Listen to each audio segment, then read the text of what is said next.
Assalomu alaykum. Vaqtida keldingiz. Qulay o'tirib oling.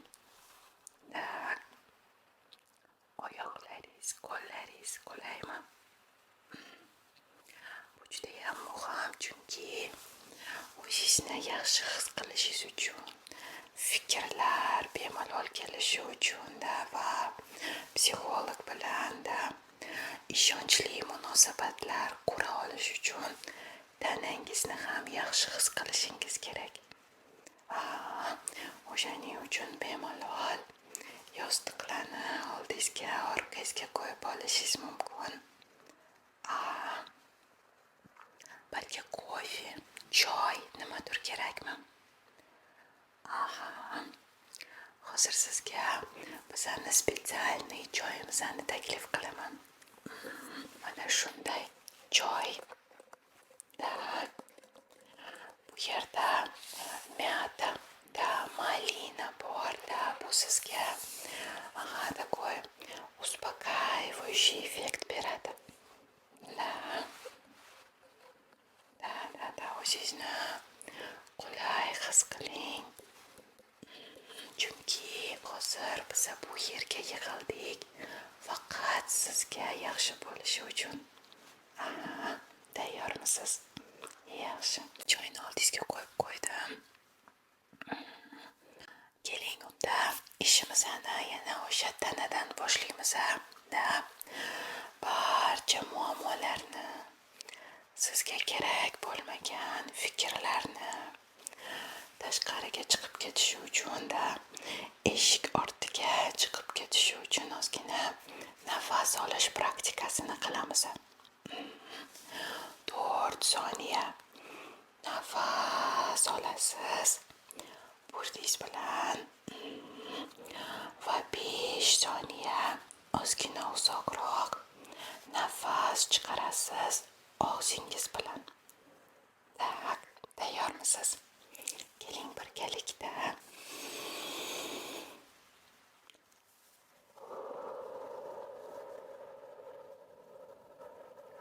Juda yaxshi.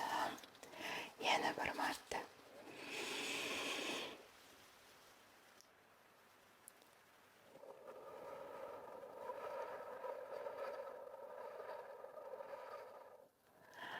Yaxshi. Keling oxirgi marta.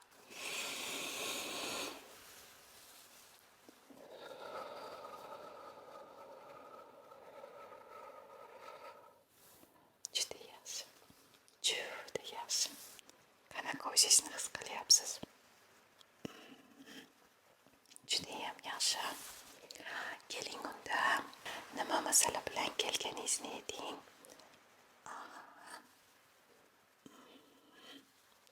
Barchasi muhimda. Agar hozir xayolingizga aynan shu masala, aynan shu zaproz hozir sizni xayolingizga kelayotgan bo'lsa, demak, hozirgi vaqtda kerak bo'lgan narsa shu. Bemalol hammasini aytishingiz mumkin.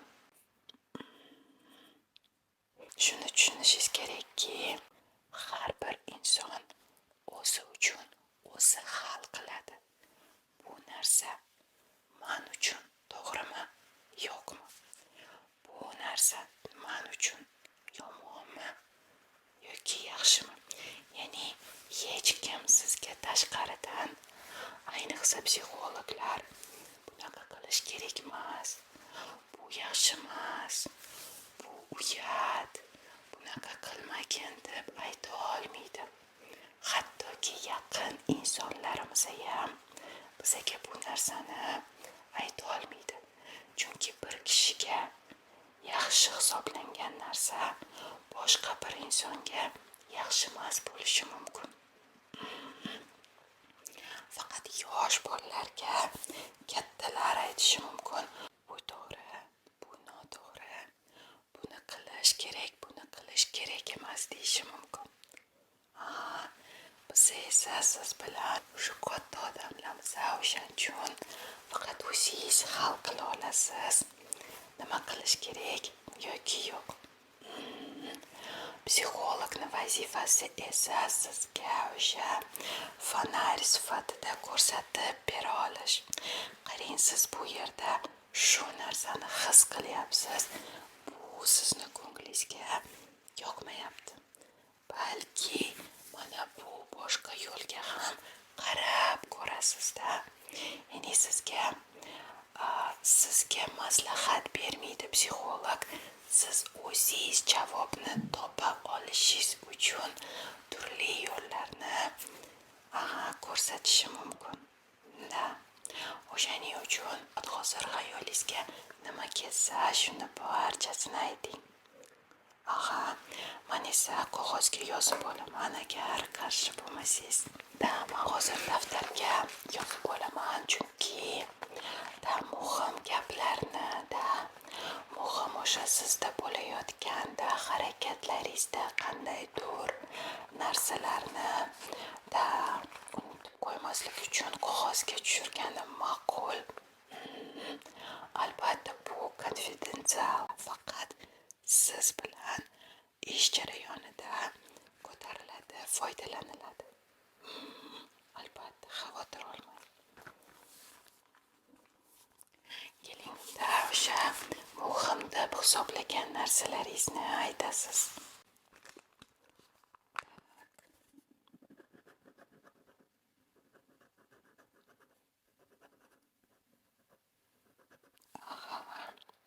Qarang, sizga savol. Psixolog bilan konsultatsiya siz xohlaganday natija berdi deylikda.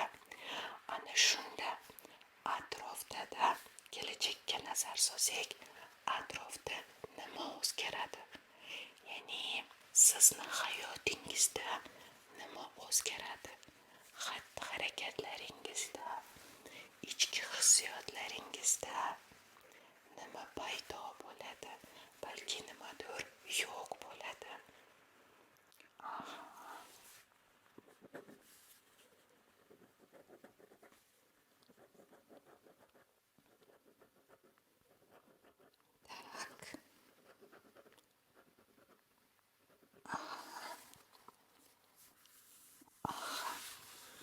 Yaxshi.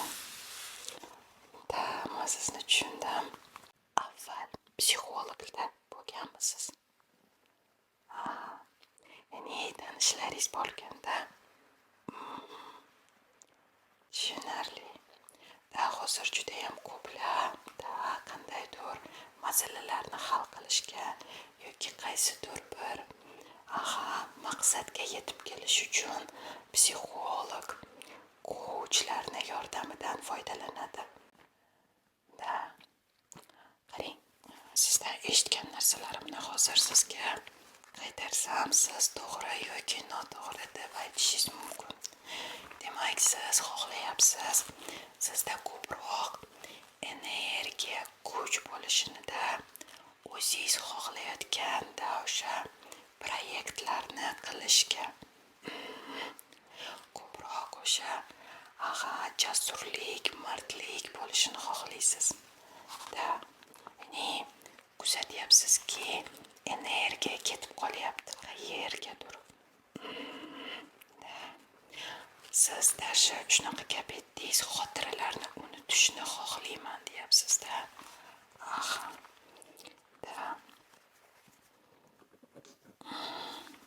Ya'ni siz sezyapsiz, bu xotiralarda o'sha o'tmish haqida xotiralar yoki kelajak haqida qo'rqinchlar sizdan kuchingizni olib qo'yayotgani va hozir bu yerda yashashga to'sqinlik qilayotganini.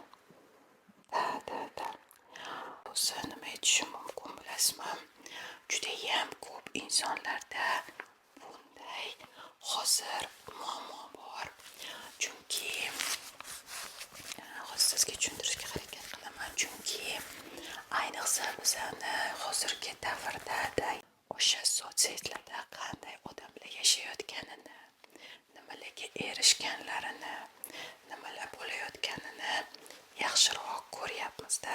Hech qaysi bir zamonda bunchalik ko'p bu narsa bo'lmagan. Va bizada o'sha birinchidan ichki tanqidchimiz kuchayib aytadiki, mana kimdir bu narsaga erishdi, san erishmading. Mana kimdir bu narsani qildi, san qilmading-da. Avvallari bizaga faqat ota-onamiz, qo'shnilarimiz haqida bu gapni gapirgan bo'lsa, hozir esa butun dunyo haqida o'zimizni tanqid qilamiz. Bundan tashqari, albatta, hozirgi o'sha odamlarda kuchayayotgan narsa bu kelajakka qo'rqinchda, ya'ni qanday yashar ekanman, uyim bo'ladimi, joyim bo'ladimi, mashinam bo'ladimi, shunaqa qo'rqinchlar borda va ko'pinchalik o'sha tashvishlarga berilibda, o'sha xotiralarni unuta olmasdan-da biz hozirgi hayotimizni qo'ldan boy berib qo'yamiz. Keling, hozir sizga bir testni qilishga taklif qilaman-da. Aynan o'sha siz aytgan zaпрос energiya haqida ishlab ko'ramiz. Unda birinchi savol: nimaga sizni energiyangiz ketyapti-da? Keling, shu haqida o'ylab ko'ring-da. Chuqur nafas oling va mana shu rasmlardan birini tanlang. Qaysi bir oynani aytgingiz kelsa, birinchi, ikkinchi, uchinchi, to'rtinchi, qaysi birini tanlaysiz? Ya'ni o'zingizga shu savolni bering. Qayerga energiyam ketib qolyapti? Ikkinchi, ya'ni ikkinchi oynani tanladingiz, to'g'rimi? Juda yaxshi. Va aynan shu ikkinchi rasmga nisbatan o'sha chiqqan javobni o'qiymiz. Qarang. Энергия уходит в откладывание радости на потом.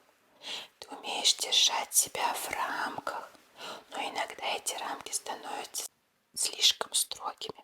Сначала все сделать, потом жить. Внутри копится чувство, что день прошел, а ты и так не получил ничего для себя. На что обратить внимание? Где ты запрещаешь себе удовольствие, отдых без повода, спонтанность и даже хорошие идеи, потому что не время. Что поможет? Поставить в план один приятный пункт, как обязательный, не как награду. Это может быть прогулка, встреча, вкусная еда, короткая поездка, любое ощущение воздуха. Твоей энергии нужен горизонт, даже маленький. Va chesni aytaman, men bu javobni avval o'qimagan edim. Bilib ko'ring, qanchalik bungacha bo'lgan gaplarimizga to'g'ri kelganini. Ya'ni sizda o'sha hozir shu yerda yashashga o'zingizga ruxsat bermayotganingiz nima sizga maslahat berilyapti? Albatta o'zingizga qandaydir xursandchilikni rejalashtirish va bu xursandchilik nimagadir bog'liq bo'lishi shart emas. Ya'ni men hozir bu ekzamenni topshiraman, keyin borib dam olaman. Yo'q, unaqa emas. Prosta yakshanba kuni soat 3 dan 5 gacha men toza havoga chiqib parkda oilam bilan yoki yolg'iz aylanaman. Yoki soat 8 dan 9 gacha ASMR ko'rib dam olaman-da. Yoki borib o'zimga shirin bir kofe sotib olaman va pirojnoy bilan uni fikrlarim bilan yolg'iz qolib yeyman-da. Ya'ni shunaqa kichik bir xursandchiliklarni o'zingizga ruxsat bering deyilganda, ana shunda o'zingizga ruxsat berishni boshlaganingizda ko'proq o'zingizni o'sha xursandchilik, o'zingizni xursand qilishga, o'zingizga mehribon bo'lishni boshlaganingizda sizda energiya ham, kuch ham ko'payadi. Boshqa ishlarga nisbatan ham ko'payadi. Lekin hozirgiday zapretlar, har xil to'sqinchiliklar o'zingizga qo'ysangiz, ana shu energiya kamayadi. Albatta buni javobini men sizga Telegramga ham yuboraman. Xohlagan paytingizda yana buni o'qib, bu fikrlarga yana qaytishingiz mumkin. Fikrlaringiz qanaqa? Davom etamizmi? Yana test tayyorlab qo'yganman agar xohlasangiz. Zaproslarda yana o'sha o'tmishni unutishga qiynalaman-da, ya'ni o'tmishdagi bo'lgan holatlarga yana qaytadigan odatim bor degansizda. O'shanga bitta testni sizga bermoqchiman, lekin testga o'tishdan avval bilasizmi nima aytmoqchiman? Biza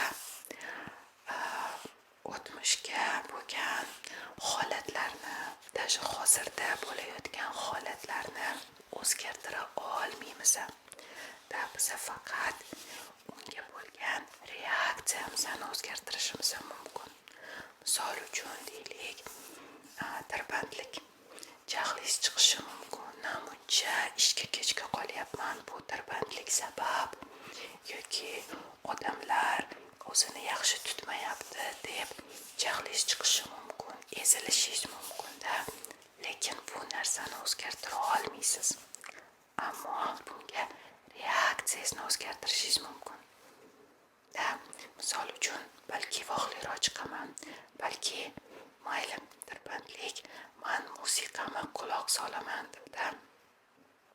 Yoki bo'lishi mumkin, ko'chada yomg'ir va sizni jahlingiz chiqishi mumkin. Men shuncha rejam bor edi, yomg'ir meni hozir rejalarimni buzdi deyishingiz mumkin.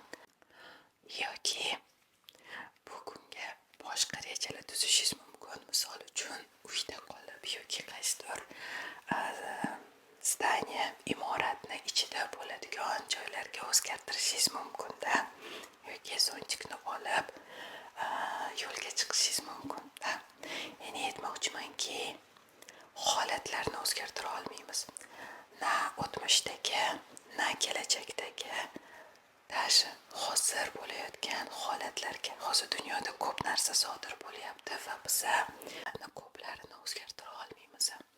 Lekin biza o'zimizni harakatlarimizni, o'zimizni reaksiyalarimizni o'zgartira olamiz. Va aynan shu bilan ishlashni tavsiya qilaman va shu bilan ishlashimiz mumkin siz bilan. Unda keyingi testga o'tamizmi? Yaxshi. Bu test, ya'ni o'sha sizni o'tmishingiz haqida, ya'ni o'tmish meni ushlab turibdi va qo'yib yubormayapti-da. O'tmish bilan bog'liq bo'lgan bu testga ham mana bu rasmlarga nazar soling. Bu yerda 4 ta rasmda. Birinchisi birinchisi bu shunaqa konvert, xatda qanaqadir konvert. Hamma har xil narsani ko'radi, balki bu xat, balki bu oylik, balki bu bo'sh konvertdir. Qo'lqop, ikkinchisi, uchinchisi rakushkada, rakushka. Va to'rtinchisi mana bunday pryaja, ya'ni o'sha to'qish uchun ip. Qaysi birini tanlaysiz? Ya'ni o'sha o'tmish meni qo'yib yubormayapti degan fikrga keladigan javob rasmni tanlang. Qaysi rasm? Ikkinchi rasmda, ya'ni qo'lqopni tanladingiz. Qiziqda qo'lqop. Nima uchun o'tmish haqidagi fikrda aynan qo'lqopni tanlashni xohladingiz? Qiziq. Ya'ni o'sha nazorat qilishga harakat qilyapsiz-da. ko'rsatganmiz. O'sha hayotingizda bo'layotgan narsalarni, odamlarni nazorat qilishga, ularni ushlab qolishga, chapga, o'ngga qadamlarini o'sha yo'naltirishga harakat qilasizmi?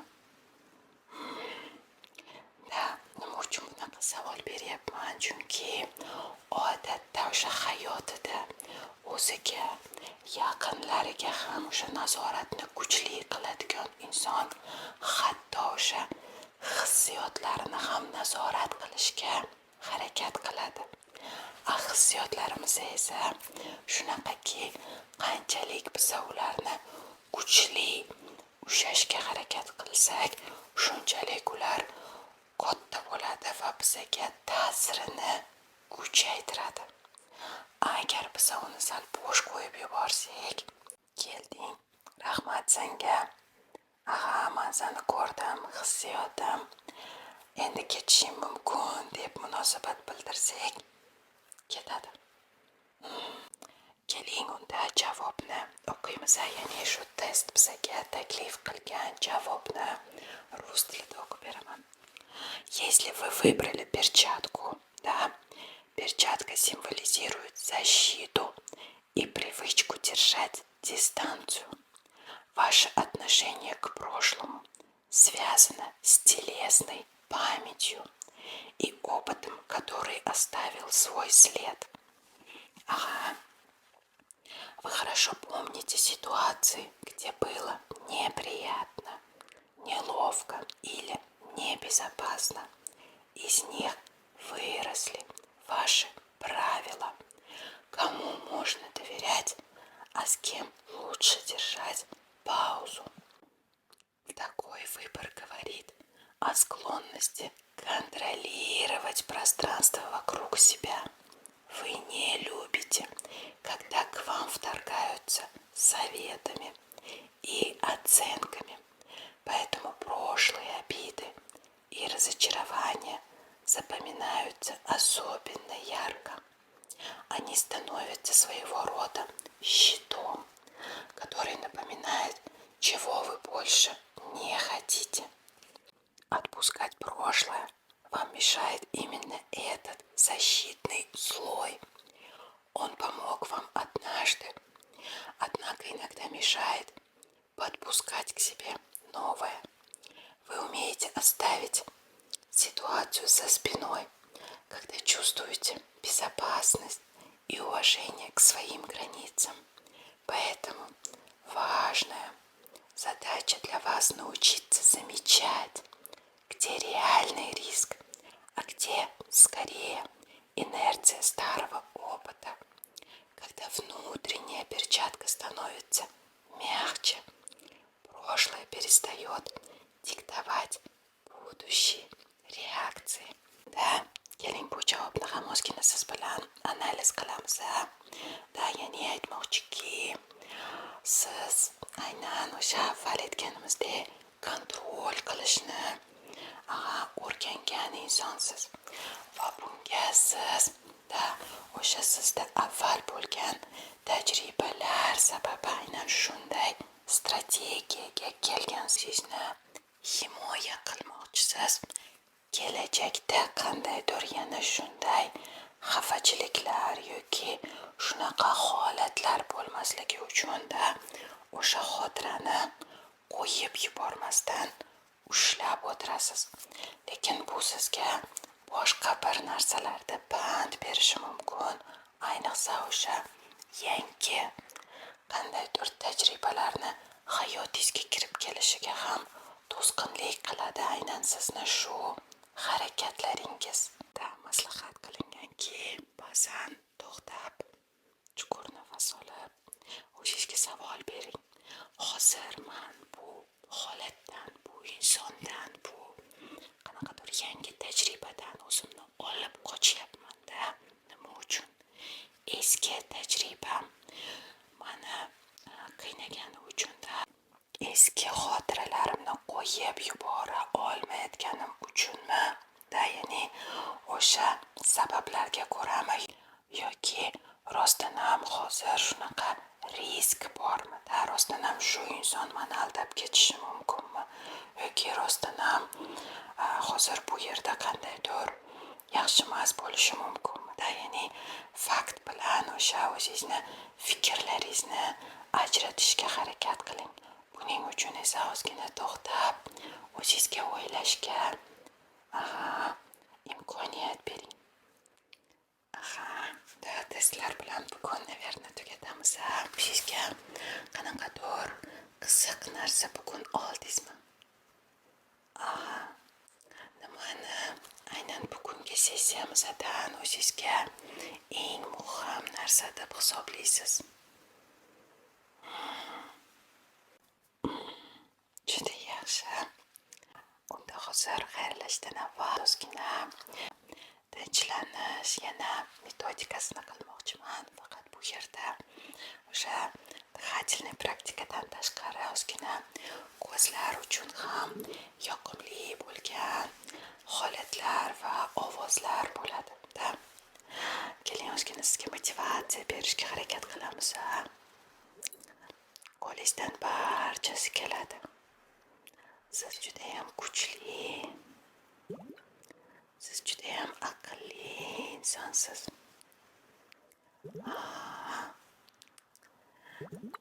Barcha siz o'ylagan narsalar sizda amalga oshadi. Sizniki albatta sizni topadi. Faqat unga qalbingizni oching. Qalbingizni oching. Sizni yaxshi ko'radigan insonlarga, siz bilan faxrlanadigan insonlarga qalbingizni oching. Siz juda ham muhim insonsiz.